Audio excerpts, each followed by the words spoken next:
This is Markarth Meinluver, age 203, race Dampier. He's a simple entertainer, an adventurer of sorts, and one with hobbies like any other. Raised in your average Waterdeep establishment, under the teachings of many good mothers, Meinluver cultivated his interests and his own skills, all revolving around the culinary art of, in his own words, killing and eating women. Markarth Meinluver here is what we call a chaotic evil character, and he will be our guide in determining if it is good or bad to ban chaotic evil characters. To do this, we shall see how his first session went, or rather, how his last session went. My name is Markarth, and today we will address chaotic evil characters. If you love them, if you hate them, if you have even no idea as to how you might feel, I can promise that this video will give you a practical example of how including them in your game can go. Let's just begin though with the pros and the cons. So, the pros, well, it's best to let your players do whatever they'd like. D&D, after all, is a game about creativity and the limitless possibilities. Now, the problem with doing this is that it will result in, sometimes, every now and then, these chaotic evil characters murdering important NPCs, derailing plot lines, and even in some cases, initiating PvP with the party, or more often the case, the party disagrees with the chaotic evil character's decisions and actions, and so, as a means of trying to stop these vile things from continuing, themselves initiating PvP. Along with this is a possibility, which almost all of these are, to an extent, disruptive to the game. There is the fact that, most likely, if we were to place our bets, chances are the character in question is going to be extremely min-maxed.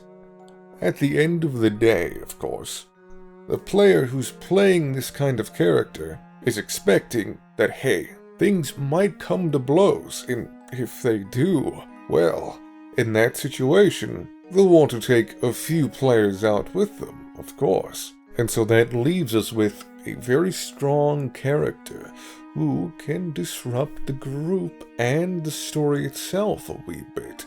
So, what are the positives besides this? Well, I think personally the biggest one is it grants a higher chance of the party taking the road less traveled.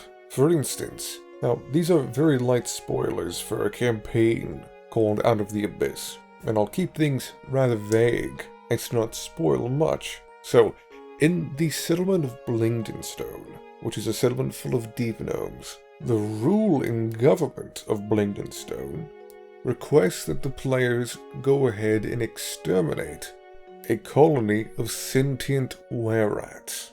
Alternatively, one of the leaders of Blingdenstone suggests that the party simply be diplomatic with these were-rats, and through doing so, make the two factions allies to combat a shared enemy. The vast majority of parties, I can almost guarantee, were diplomatic, and because of this, a potential thread of the module that could be explored is just hardly explored, which I think is fine by itself. Chaotic evil characters, or even just evil characters in general, aren't needed in a campaign. You don't need to balance out the good and the bad in your party, but to forcefully restrict the possibility of this thread being explored feels just like a wasted opportunity to me. So when I weighed the pros and cons of allowing evil characters in my games, I said sure, I'll allow them. And then one appeared. The star of our show in this video, Markarth Meinluver. Did I regret allowing one in? Did I not regret it? I don't want to spoil anything, but let's delve into how it went. So, Markarth is joining a fairly early on Curse of Strahd game. One that has a fair bit of homebrew elements to it, so you don't need to worry too much about spoilers. And I'll, of course, keep things vague enough to not ruin your own game. Now, he is introduced in the prison inside the largest village in the module. The captain of the guard, Isaac, has rounded up the foreigners who have entered the region of Barovia and presents them with Markarth, another foreigner who's appeared in the lands of Barovia, and explains that he would like them to take Markarth under their wing as fellow foreigners, so he can keep one eye on them at all times, and not have to split his attention. Markarth walks up to the party and introduces himself, leaning in forward, and, in a voice not so quiet, utters, "My name's Markarth. I love to kill and eat women." About just a few feet away from the captain of the town watch and other guards nearby, which prompts me, as the host of the game, to explain to his player that it isn't the wisest of moves to say this out in the open. Immediately, two strangers right next to 5 members of the town watch and their captain. So, of course, I allow him to change his introduction to the party. My name's Markarth. Markarth Meinluver. Nice to meet you. The party greets him in a fair enough way. He's rather strange looking in his rainbow attire, quite the difference to the rather drab atmosphere of Barovia, but they pay him no mind in particular, and are glad to take him along with them, as they are then given a mission to go help a fisherman who's having problems catching fish. A rather underwhelming one, but as they arrive to the lake, they spot that the fisherman is currently attempting to drown a child in the lake. The party swims over and boats over as fast as possible, getting to this fisherman and saving the child. The old man seems delirious, as if he was under some sort of spell, but they tie him up to ensure that he poses no danger to the little girl or himself.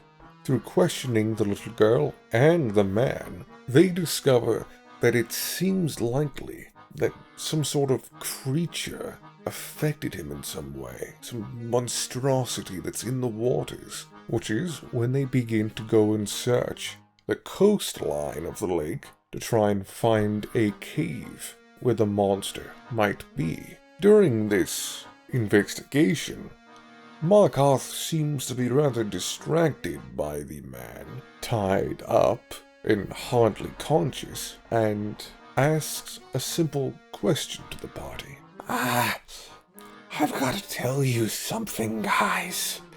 I like to eat human flesh, and while I prefer women's flesh, can I have a bit of his leg? The party, understandably, is confused by this and rejects his request. The paladin of the party, using divine sense and, well, sensing that his new acquaintance is something of the undead variety, being a Dampier, from then on, keeping both the man and the little girl a fair enough distance from Markarth. Now, they enter the cave and do find that there is a monster, and they defeat it, and thankfully with no casualties, which is when the party moves to get the girl back to her home, a camp that is somewhat near the lake. The party begin to travel to it, at which point they have to several times repeat that they will not let Meinluver eat any bit of the fisherman. After some time finally arriving at the camp, they let the fisherman go and be at peace, no longer mind-controlled by the monster, and they give the girl back to her family, who is overjoyed to have her back. They speak with a bit of her people, and find that it is best to rest, at least for a little while, to recover themselves after the battle against the monstrosity. Oh, and notably, of course, I forgot to mention, the little girl actually had a brother about her same age who had been kidnapped by the monstrosity, which had the intent to devour him at a later time. This young boy was also the subject of many a question by Markarth towards the party, requesting to have a snack. The party rejected this as well, but finally it was time to have a nice rest in the camp. Yet Markarth did see some rather familiar-looking many women which seemed to look like those of the knightly persuasion, of whom he was rather familiar with, at least in regards to their profession. Walking to one, greeting them, arranging a price, and agreeing on it, he joined them in a tent, and while the party began to lay down and rest in their own tents, he began to partake with this one, and partake he did of a bit of her flesh upon her neck, biting down on her with advantage and a surprise round, yet was not able to immediately kill this woman. It would so seem that she was more resilient than he expected, managing to throw the man on top of her to the side. She bolted out of the tent screaming for help, rousing her many brothers and sisters, who knew it was far wiser to stay awake during the night than it was during the day in Barovia, had no issue taking up arms against the fleeing cannibal, firing bolt after bolt on him, and after a rain of bolts, sundered the Dampier, having him fall on the ground.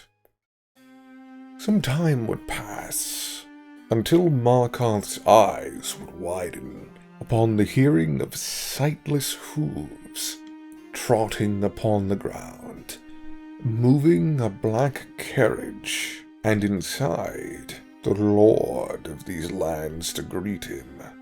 "I am Count Strad von Zarovich, and you would dare lay your half-blood hands on one of my Vistani." Great sword in hand, the vampiric lord cut out the fangs of Markarth. "I, as lord of these lands, sentence you to the eternal darkness. What say you for your final words?"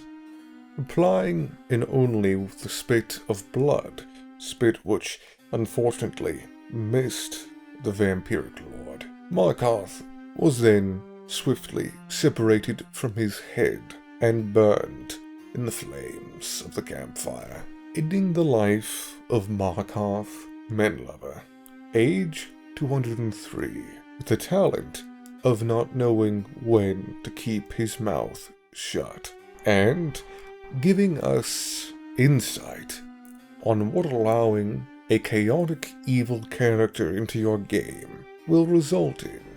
The answer? In most situations, if a problem arises, that very same problem will, in one way or another, work itself out. And so, I'd leave you with this.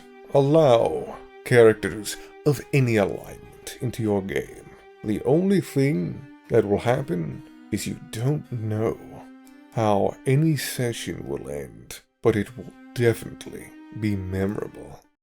Leave a comment, leave a like, subscribe if you want to see more like this, because if you don't, you're telling YouTube this wasn't your cup of tea.